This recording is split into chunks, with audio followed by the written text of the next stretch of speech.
अस्सलाम वालेकुम students, welcome to my channel educational tips. कैसे हैं आप सब? उम्मीद करती हूँ सब खैर खैरियत से होंगे और एजुकेशन को भरपूर तरीके से एंजॉय कर रहे होंगे। स्टूडेंट्स, आज हम पढ़ने जा रहे हैं क्लास 4 की साइंस की बुक और इसके अंदर हम पढ़ेंगे आज ये वाला पेज नंबर 22 और पेज नंबर 23। इसमें हम पढ़ेंगे, हम अपने दांतों के ऊपर गौर फिक्र करेंगे, हम अपने दांतों के बारे में देखेंगे और साथ ही साथ हम देखेंगे कि हमारा फूड किस तरह से डाइजेस्ट हो रहा है, हमारा फूड कौन कौन से प्रोसेस से गुजरता है डाइजेस्ट होने के लिए। तो चलिए अब शुरू करते हैं। देखिए, if you look after your teeth properly they will last a long time. यानी कि अगर आप अपनी टीथ की, अपने दांतों की केयर करेंगे, ठीक है, तो वो आपका आखिरी दम तक साथ देंगे, वो आपके ख़राब नहीं होंगे, कीड़ा नहीं लगेगा, ठीक है। When you eat small bites of food can get stuck between your teeth. The bites can be cleaned away by using a toothbrush, toothpaste and water. Some people use a neem or tooth powder. अब वो क्या कह रहे हैं कि जब आप कोई चीज़, छोटी सी चीज़ खाते हैं, मतलब कि उसके कोई चीज़ खाते हैं, उसके ज़र्रे आपके दांतों में फंस जाते हैं, ठीक है, उसके छोटे छोटे पीसेस आपके दांतों में फंस जाते हैं। तो अब आप उन छोटे छोटे पीसेस को किस तरह से निकालते हैं? आप टूथब्रश, उन दांतों को क्लीन करने के लिए, अपने दांतों को क्लीन करने के लिए, उन चीज़ों से, वो जो चीज़ें आपके दांतों में फंस गई हैं उनको निकालने के लिए आप टूथब्रश करते हैं, वाटर मतलब कि कुल्ली करते हैं, ठीक है। लेकिन क्या आपको मालूम है कि कुछ लोग ये काम भी करते हैं कि वो टूथपिक के ज़रिए या फिर टूथ पाउडर के ज़रिए उनको बाहर निकाल देते हैं। Sometimes the teeth get covered with a thin sticky layer of germs. This is called plaque.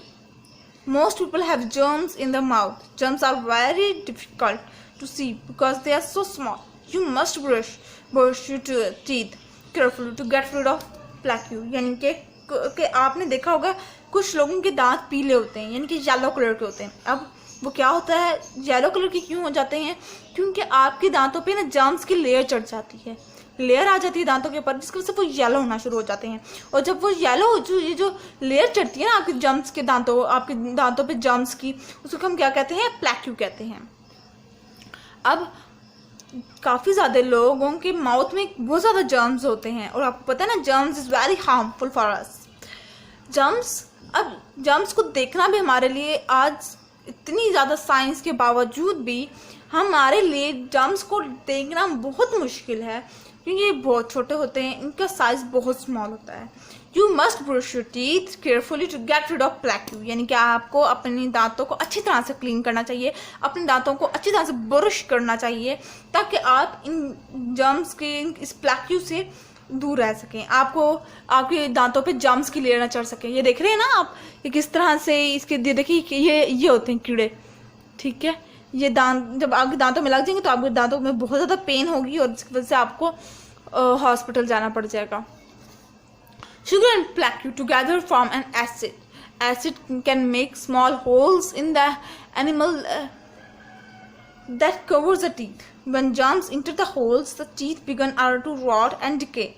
They can cause pain. अब वही बात मैंने जो आपको बताई है अभी, कि जब ये शुगर यानी कि चीनी, जो लोग ज़्यादा मीठा खाते हैं उनके लिए स्पेशल एडवाइस है कि वो डेली ब्रश करा करें, क्योंकि जब ये जो जर्म्स और ये जो शुगर, ये जब दोनों मिल के एक एसिड बनाते हैं और ये एसिड आपके दांतों को बहुत जल्दी ख़राब करता है।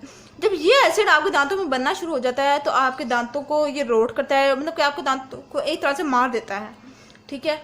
और जब ये एसिड आपके दांतों के साथ एक्ट करता है तो आपको बहुत ज़्यादा पेन होती है, ये पेन बहुत ज़्यादा होती है, ठीक है। The only way to stop decay is to visit a dentist. A dentist will fill the hole with filling.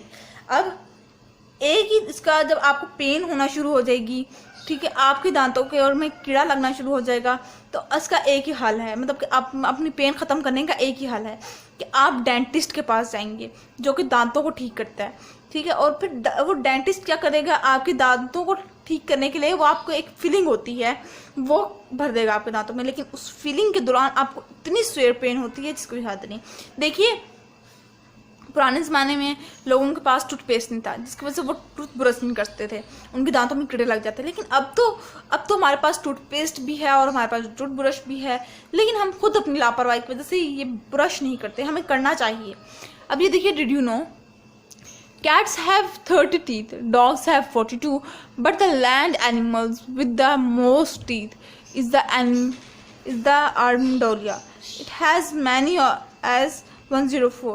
अब वो क्या कह रहे हैं, कैट्स के पास 30 टीथ होते हैं और डॉग्स के 42 टीथ होते हैं, लेकिन जब अगर हम लैंड एनिमल्स की बात करते हैं तो उनके 104 टीथ होते हैं। फिर आ गया हाउ वी डाइजेस्ट फूड, हम अपने खुराक को कैसे डाइजेस्ट करते हैं। तो देखिए ये वाला पेज नंबर 23। देखिए सबसे पहले ये आप बॉडी देख रहे हैं, ठीक है, इट्स अ ह्यूमन बॉडी।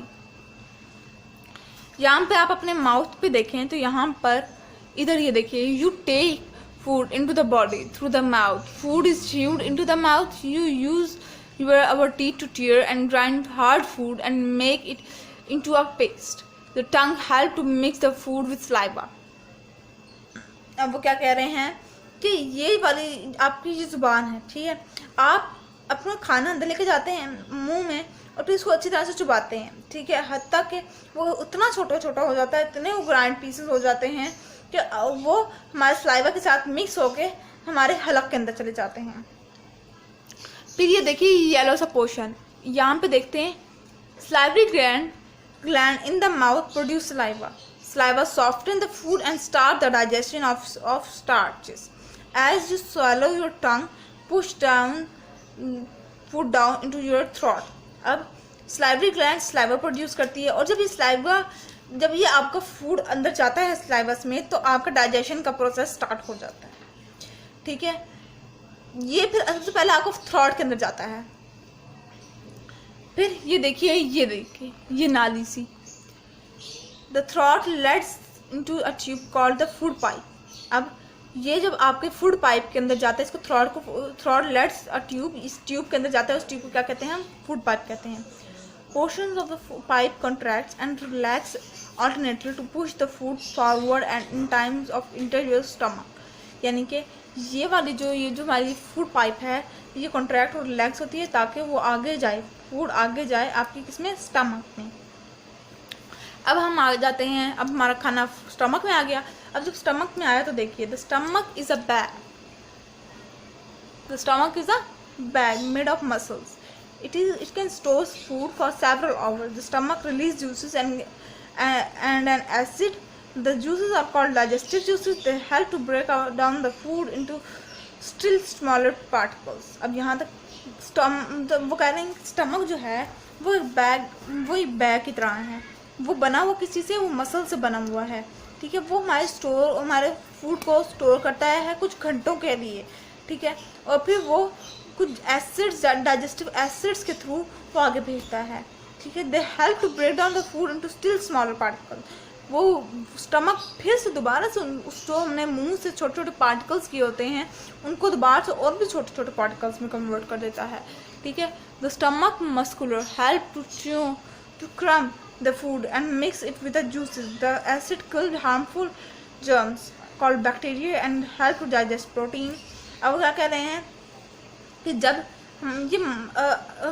हमारा जो स्टमक होता है वो छोटे छोटे पीसेस में हमारे फूड कन्वर्ट कर देता है, तो वो जूसेस के साथ, वो जो डाइजेस्टिव जूसेस थे उनके साथ मिक्स हो जाता है, ठीक है। अब और ये जो डाइजेस्टिव जूसेस होते हैं ये इसको किल कर देता है बैक्टीरिया को जो हमारे फूड के अंदर मौजूद होते हैं, और फिर वो आगे डाइजेस्टिव प्रोटीन के थ्रू आगे चले जाते हैं। अब हम आगे हैं अपने इंटेस्टाइन्स पर, मतलब कि स्टमक से गुजर के फिर आगे इंटेस्टाइन्स में आ जाता है। ये रहा,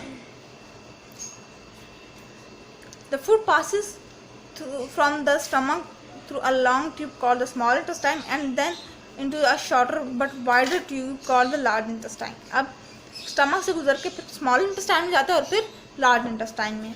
ना small intestine more digestive juices make the food softer. The wall of small intestine are very thin. यानी कि अब स्मॉल इंटेस्टाइन में जाकर डाइजेस्टिव जूसेस फूड को सॉफ्ट कर देते हैं और जो स्मॉल इंटेस्टाइन होती है ना उसका जो वॉल होता है वो बहुत थिन होता है.